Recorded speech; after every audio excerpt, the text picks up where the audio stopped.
TVT au cœur de l'information.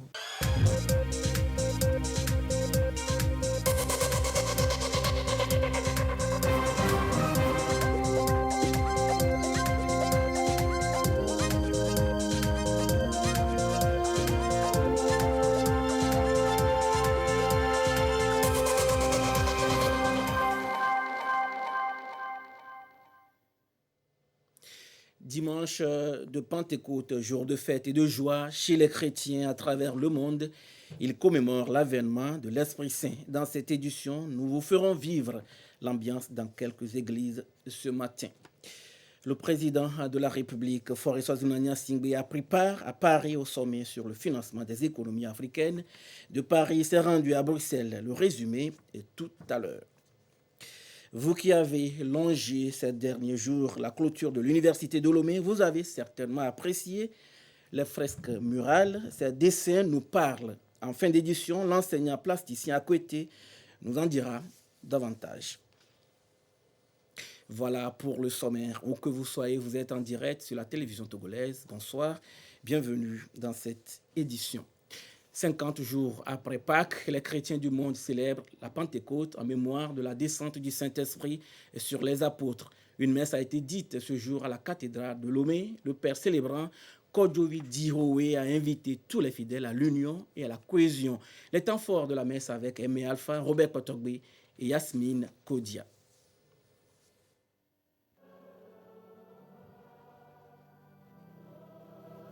Rassemblés dans la prière comme les disciples du Christ le jour de la Pentecôte, les fidèles de Sacré-Cœur de Jésus reçoivent ici l'onction du Saint-Esprit. La commémoration eucharistique intervient 50 jours bien comptés après la mort et la résurrection du Christ, 10 jours après son ascension.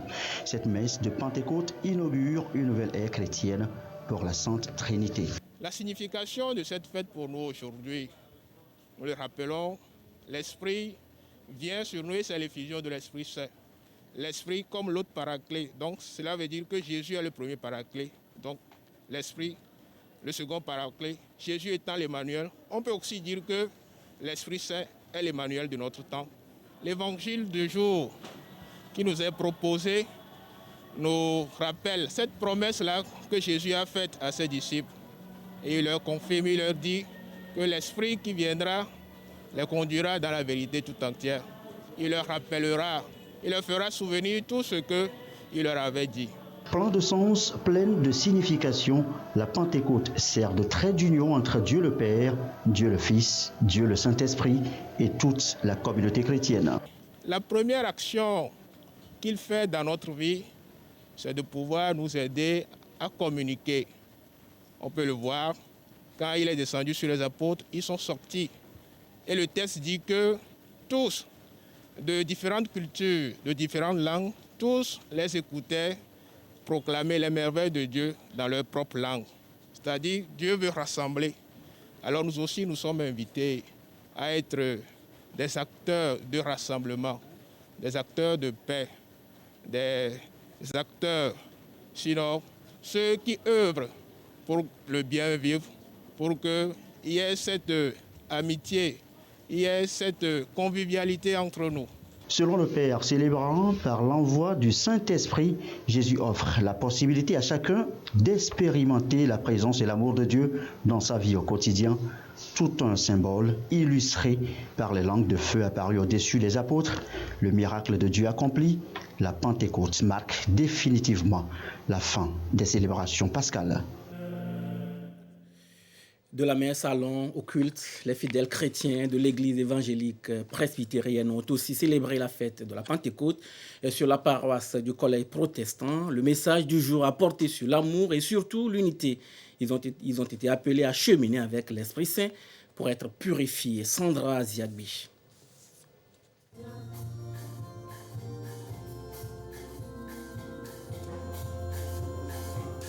Pentecôte, la révélation de l'Esprit Saint aux apôtres. 50 jours après la résurrection du Christ, une promesse concrétisée sur terre. S'appuyant sur les passages bibliques d'Ézéchiel, Romains et de Jean 15, versets 26 à 27, 16, versets 4 à 15, le pasteur a ordonné ses fidèles à demeurer dans la foi et dans l'unité et faire de l'Esprit Saint un meilleur guide spirituel. Nous célébrons l'unité, nous célébrons la puissance du Saint-Esprit.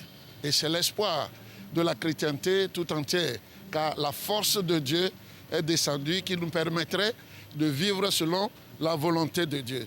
Si nous croyons en Jésus-Christ comme notre Seigneur et Sauveur personnel, il nous faut l'obéissance, l'humilité et la crainte de Dieu. Et quand notre cœur est rempli d'amour, l'Esprit de Dieu trouve sa place. Ces paroissiens, une fois le message du Saint-Esprit reçu, pourront désormais répondre leurs croyances au plus grand nombre. La Pentecôte est l'une des fêtes les plus importantes de la chrétienté. Un renvoi à la mission d'évangélisation au nom du Père, du Fils et du Saint-Esprit. Et le chef de l'État, Faure Eswazimana-Singbe, a tweeté en ces termes: en ce jour de Pentecôte, je souhaite une joyeuse fête à nos concitoyens de la communauté chrétienne. Puisse cette célébration qui marque l'avènement de l'Esprit Saint rendre davantage plus effective notre solidarité, nous faire grandir dans la piété, l'empathie et l'abnégation. Autre fait marquant l'actualité, c'est le séjour cette semaine du président de la République, Faure Eswazimana-Singbe, à Paris et à Bruxelles. Outre le sommet de Paris sur le financement des économies africaines, le chef de l'État s'est engagé à Bruxelles à renforcer la coopération entre l'Union européenne et le Togo. Le résumé de ce déplacement du chef de l'État en Europe avec Joseph Famiga. Première étape du déplacement du chef de l'État Faure Eswazimana-Singbe en Europe, Paris, en France, où le président de la République a pris part au sommet sur le financement des économies africaines post-Covid-19. À l'initiative du président français Emmanuel Macron, ce sommet a planché sur l'urgence de trouver de nouvelles sources de financement pour les pays africains dont l'économie est durement affectée par la crise sanitaire.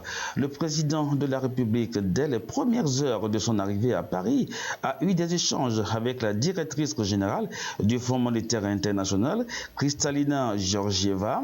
Le Fonds monétaire international, pour soutenir les efforts du Togo dans la relance de son économie, a décidé de mettre à la disposition du Togo 240 millions de dollars. Bruxelles en Belgique, deuxième étape du séjour européen du président de la République. Le renforcement de la coopération entre le Togo et l'Union européenne a été pour l'essentiel au cœur des échanges entre le chef de l'État, Faure Eswazimana-Singbe, et le président du Conseil européen, Charles Michel. De nouveaux accords en perspective pour redynamiser la coopération Togo-Union européenne. Le président de la République a eu également des entretiens avec le roi des Belges, Philippe, et une séance de travail avec la commissaire européenne aux partenariats internationaux, Madame Jutta Upirainen. Que ce soit à Paris ou à Bruxelles, le chef de l'État, Faure Eswazimana-Singbe, a eu plusieurs entretiens avec ses pairs du continent et de hauts responsables des institutions financières internationales et des structures sous-régionales en charge des questions sécuritaires et économiques. Somme toute, la visite du président de la République à Paris et à Bruxelles a été très fructueuse sur tous les plans, notamment diplomatiques, économiques, sanitaires et sécuritaires. Alors, au vu de tous ces déplacements, Christian Ovodevi, quelles leçons faut-il tirer de ce voyage du chef de l'État? Chef de l'État à Paris et à Bruxelles, il faut d'abord rappeler les raisons qui l'ont motivé. Il y en avait deux essentiellement. Il s'agit premièrement pour le président de la République, Faure Eswazimana-Singbe, de participer au sommet de Paris sur le financement des économies africaines après Covid.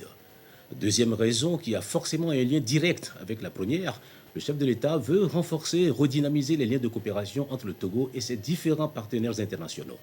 Ce travail a été fait aussi bien à Paris qu'à Bruxelles, où il a rencontré les premiers responsables de l'Union européenne et le roi des Belges. Que ce soit à Paris ou à Bruxelles, le chef de l'État avait un agenda purement économique. Et dire que le voyage du président de la République dans les deux capitales européennes est important relève d'une lapalissade.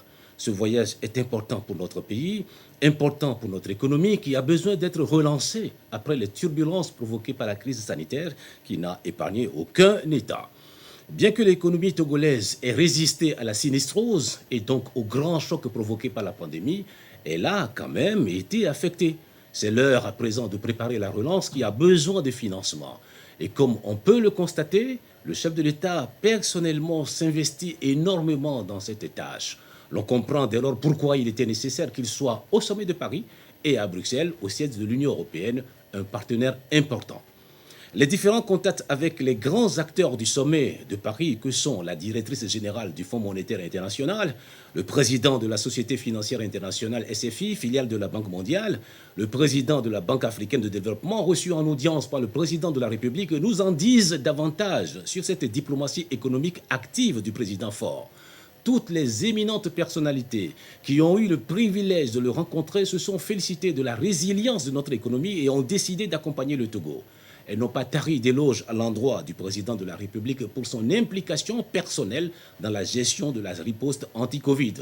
Je rappelle en passant que c'est à l'issue de l'entretien avec le chef de l'État que la directrice générale du FMI a annoncé la mise à disposition du Togo de 240 millions de dollars par son institution. Comme on le voit, l'offensive diplomatique du président de la République a un objet bien précis, c'est de produire des résultats. C'est la politique des résultats. Faure Gnassingbé est un homme décidé et déterminé. Et comme on le dit, la volonté est la première des armes pour relever les grands défis. Alors, je rappelle que Kwessan Yodévi est le directeur de la communication de l'information de la présidence de la République. La Société financière internationale SFI ne veut pas voir les économies africaines sombrer. 2 milliards de dollars, c'est l'enveloppe financière qu'elle met à la disposition de l'Afrique. Un appui pour l'aider à relancer sa croissance économique après le Covid-19. À quoi va servir concrètement ce financement? Élément de réponse dans ce dossier de Dodo Hari. Quel avenir pour l'économie africaine post-Covid-19? L'équation semble difficile à résoudre. Des mesures d'urgence s'imposent aux États africains. L'heure est tout simplement aux actes, sinon aux investissements majeurs pour remettre l'activité économique africaine sur les rails de la croissance. La Société financière internationale SFI vient en appui à l'Afrique avec 2 milliards de dollars pour relever les entreprises africaines du choc de la pandémie. Ce fonds a deux principaux objectifs: financer les micro, petites et moyennes entreprises et accroître le commerce international en Afrique. L'accent est mis particulièrement sur les flux commerciaux dans l'exportation et l'importation des biens essentiels, notamment les produits alimentaires et médicaux. Au Togo, des investissements importants sont annoncés dans deux secteurs précis. Nous avons des projets pour la construction d'une centrale solaire au Togo, mais également de la télécommunication.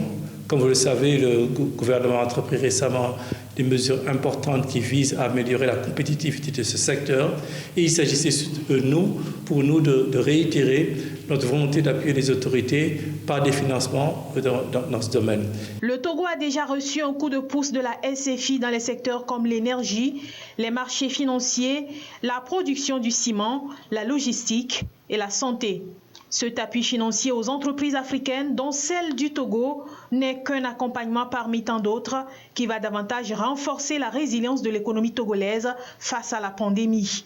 Relancer de façon durable et inclusive l'activité économique, c'est l'aspiration de la SFI qui veut ramener les investisseurs privés en Afrique pour garantir des lendemains meilleurs aux économies africaines. Le financement cible donc les piliers de l'économie, l'investissement des entreprises et le commerce en première ligne.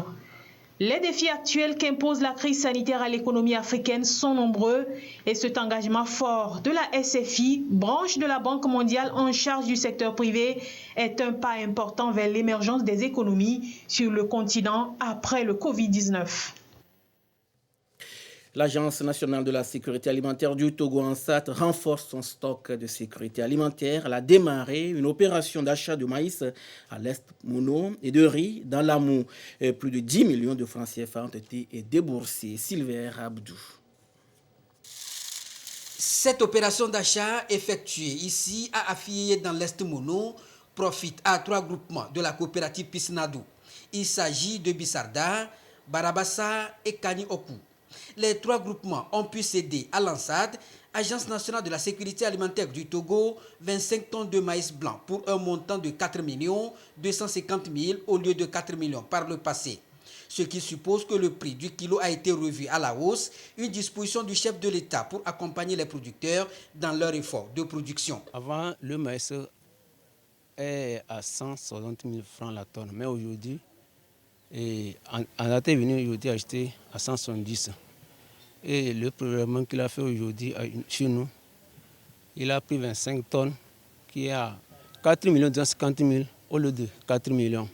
Cette hausse touche également le sorgho et le mil qui sont désormais passés de 200 000 à 210 000 la tonne. Si je prends le cas du maïs qui s'achetait à 160 francs le kilo, le gouvernement a décidé de porter le prix à 170 francs le kilo, ce qui fait que la tonne revient actuellement à 170 000 et non 160 000. Il en est de même pour le sorgho et le mil. Et ici, à Témédia Dalamou, c'est le riz qui a été acheté par l'ANSAT auprès de la coopérative Espérance.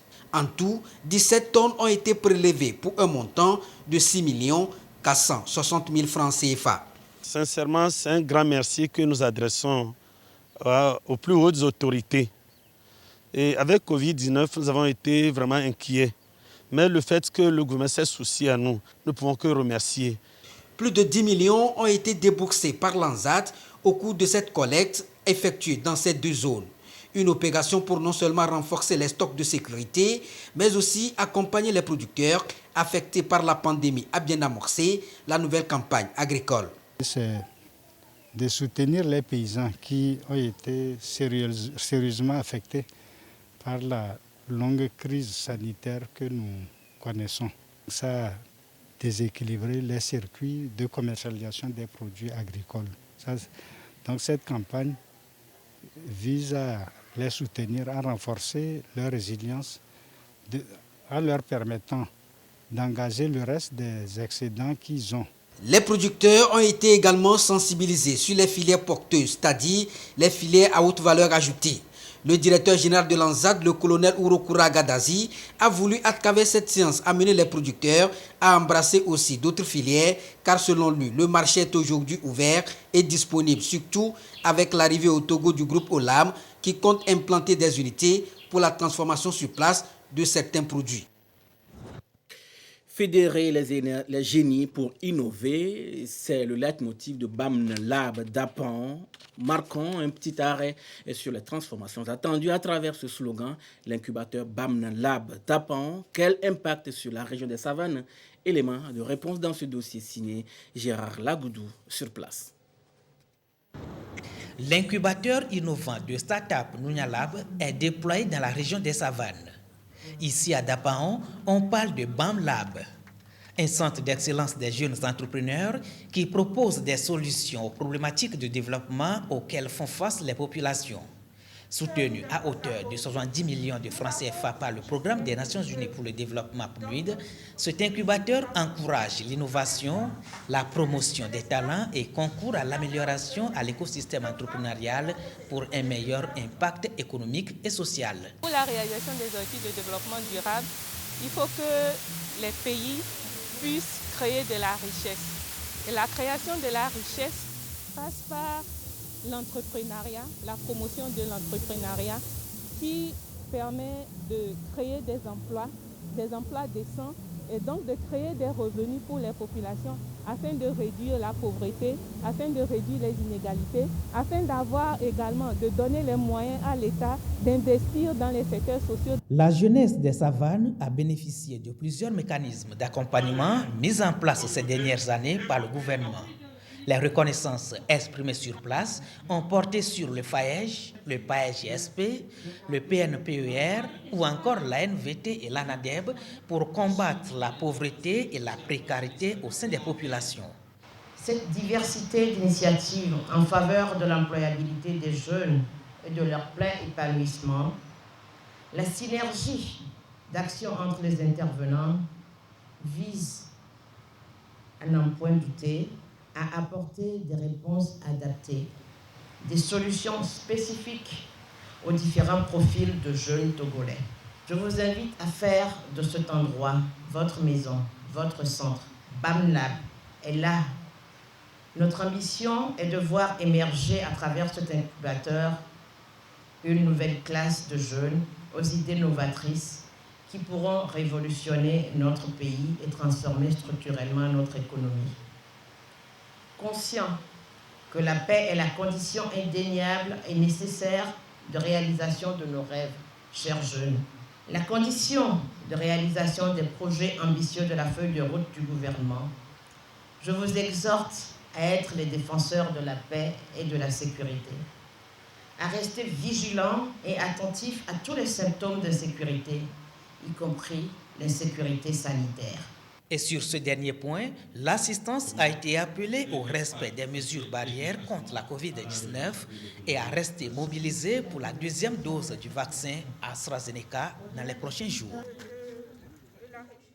Les travaux traînent visiblement sur le tronçon à Vepozo à Nero et cela n'est pas du goût de la chef du gouvernement. Victoire Tomega Dogbe est allée sur le terrain. Elle a voulu savoir davantage sur les réelles difficultés de l'entreprise. Occasion également pour elle d'appeler les usagers riverains à prendre leur mal en patience. Adolphe Paca.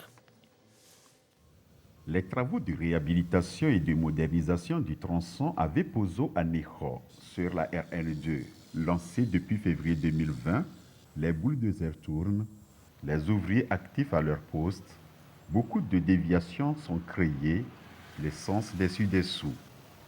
Cependant, après plus de 15 mois sur les 36 contractuels, les travaux traînent.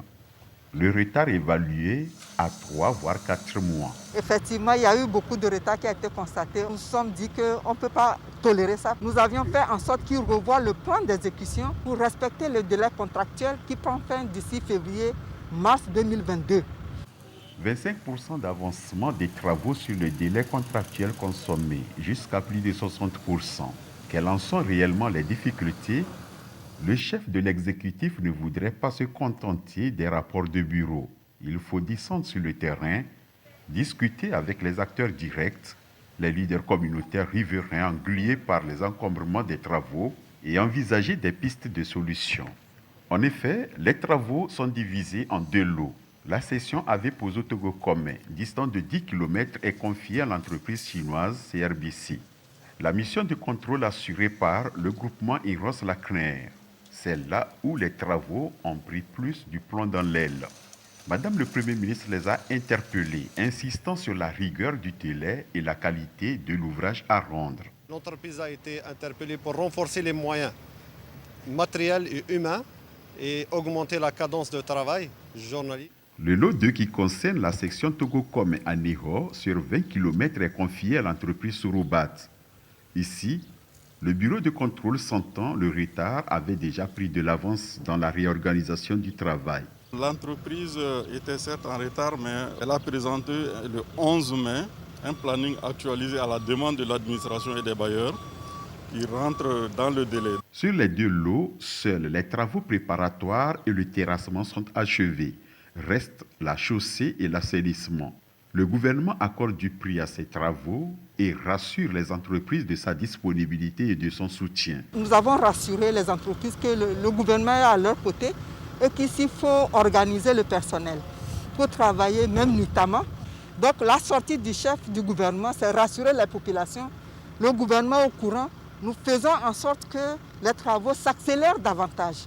Et donc le planning a été revisité à cet effet. Planning initial des entreprises revisitées, chacun est encouragé par le Premier ministre à mettre des bouchées doubles pour respecter les termes du contrat. Ce chantier long de 30 km sera élargi en 2 voies x2. Il coûte au gouvernement une enveloppe de 96 543 millions de francs CFA. La chef du gouvernement s'est ensuite rendue sur le chantier de construction du CMS d'Anero. Elle a félicité les entreprises dans leurs efforts de valorisation de la main-d'œuvre locale, notamment les ingénieurs des BTP. Et c'est l'employabilité des jeunes qui est ainsi valorisée selon la feuille de route gouvernementale 2020-2025. Adolphe Paca. Si un chantier avance, c'est grâce à l'ingénieur BTP, un autre aspect qui fascine le chef du gouvernement. Madame le Premier ministre a apprécié la présence notable des jeunes ingénieurs togolais fraîchement sortis des écoles de formation. Le chantier a permis de recruter beaucoup de jeunes. Je suis togolais, ingénieur, génie civil. Je m'occupe des travaux de terrassement.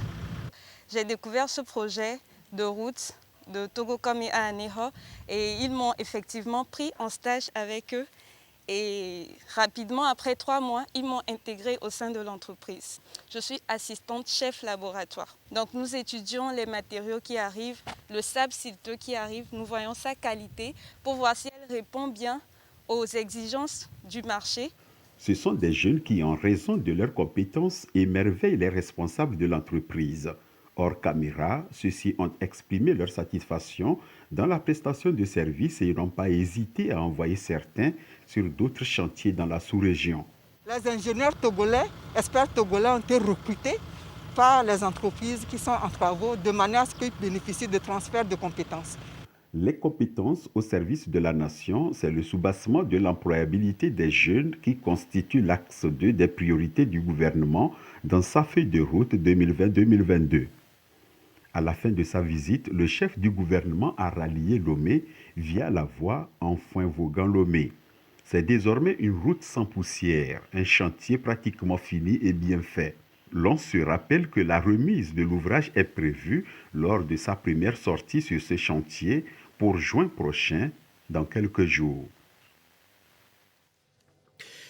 Les journalistes de l'Afrique de l'Ouest invités à contribuer à la lutte contre la migration clandestine. Le Forum international des journalistes pour les migrations a animé une conférence débat sur le sujet. Le principe est d'amener les journalistes à devenir des acteurs clés dans la sensibilisation de la jeunesse sur les risques liés à la migration clandestine. Magloire Koué, Marie-Reina Beta et Ramdan Bassina. Une soixantaine de journalistes de la sous-région ouest africaine attendus à Lomé du 21 au 26 juin prochain pour le forum des journalistes sur la migration.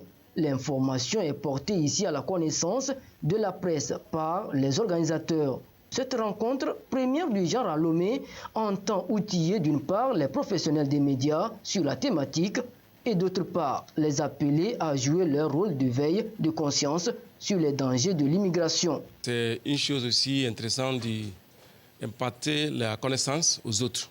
Après cette formation, les Togolais vont comprendre mieux ce qui s'appelle migration régulière et régulation irrégulière. Il faut que les gens comprennent les dangers sur les migrations irrégulières. Parce que beaucoup de gens voyagent sans cause, sans destination. Il faut qu'ils comprennent que pour voyager, il faut voyager avec un but. Il faut voyager dans une destination connue.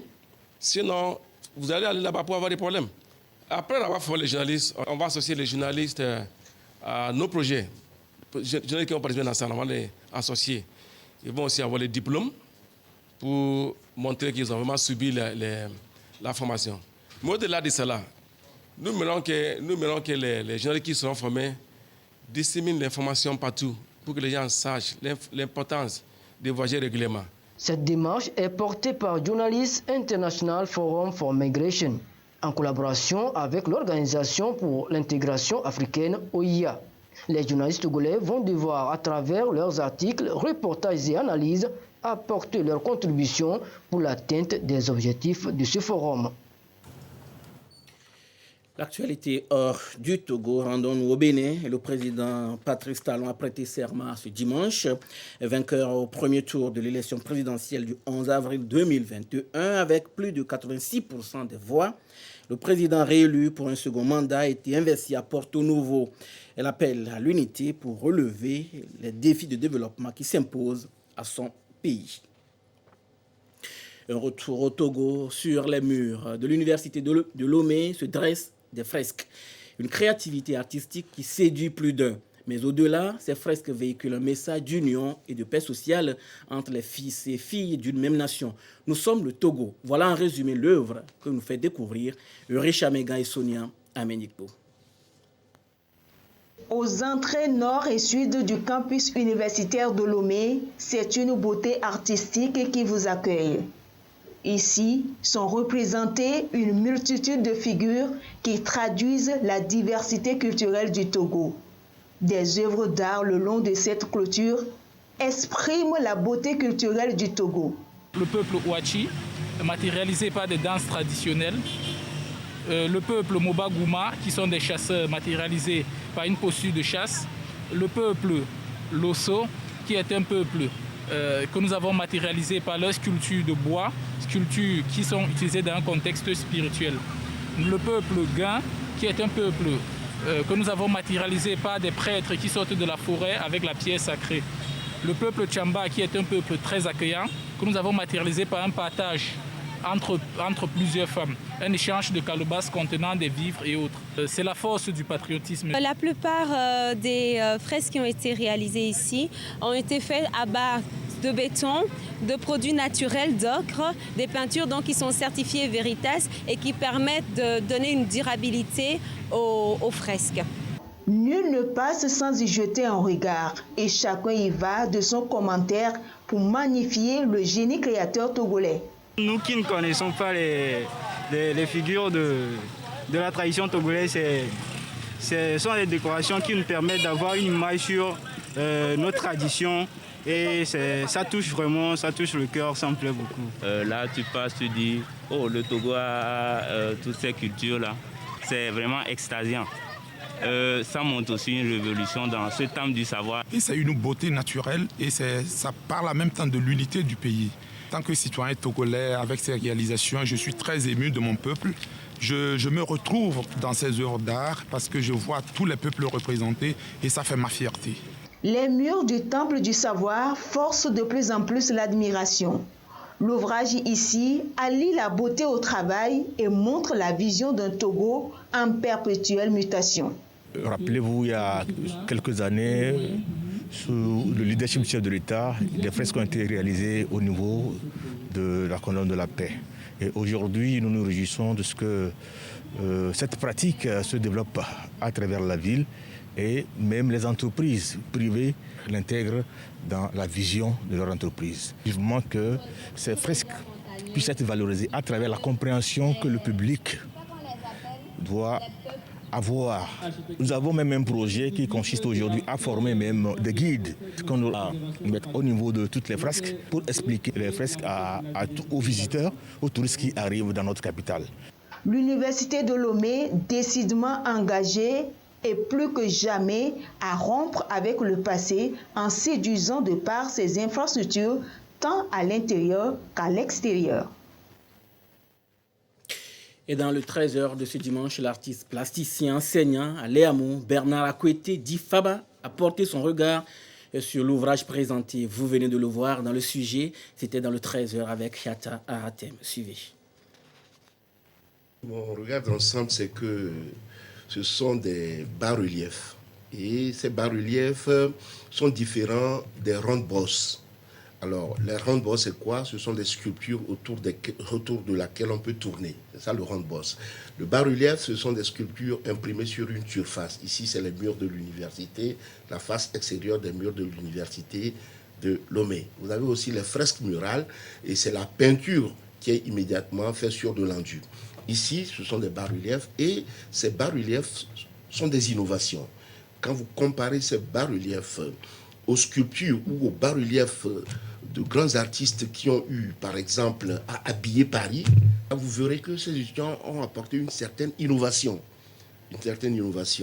Et cette diversité culturelle est très intéressante. Sur la face nord, par exemple, de l'entrée nord de l'université, c'est la diversité culturelle centrée autour d'un monument qui lui-même met en valeur trois pouvoirs, le pouvoir exécutif, le pouvoir législatif et le pouvoir judiciaire. Du côté sud, c'est le développement. Ce développement qui est inclusif et qui est apporté par quoi? Par l'université de Lomé. L'université de Lomé apporte le savoir et la commune du Golfe 3, il faut le préciser, apporte le financement à travers ses partenaires. Donc c'est un projet, c'est des bas-reliefs très riches et très intéressants et je crois que ça fait la fierté, n'est-ce pas, de l'Afrique et du Togo. La beauté de l'art est célébrée. Et selon vous, c'est juste l'aspect esthétique ou il y a un message derrière ces bas-reliefs? Moi, je crois que c'est les deux qui sont célébrés.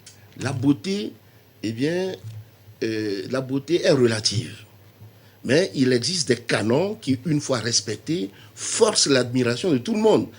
L'esthétique également, puisque l'esthétique est une discipline de la philosophie qui a pour objet le beau dans la nature et le beau artistique. Ici, nous sommes devant le beau artistique. Et donc, c'est l'esthétique aussi qui est célébrée. C'est la culture qui est mise en avant à travers ces bas-reliefs parce que la culture permet à un pays de se développer. Un peuple sans culture est un peuple, comme on le dit, peut-être sans âme. Donc, c'est la culture. Et tout ce que moi je peux demander, c'est que ça soit entretenu. L'entretien, le suivi est très important parce que dans le temps et dans l'espace, ça peut s'effriter si ce n'est pas entretenu, puisque ce sont des bas-reliefs. Okay. Merci à tous les deux. Je vous donne à présent lecture du communiqué sur la pandémie au nouveau coronavirus. À ce jour, le nombre de cas confirmés est de 13 374, 11 nouveaux cas depuis hier.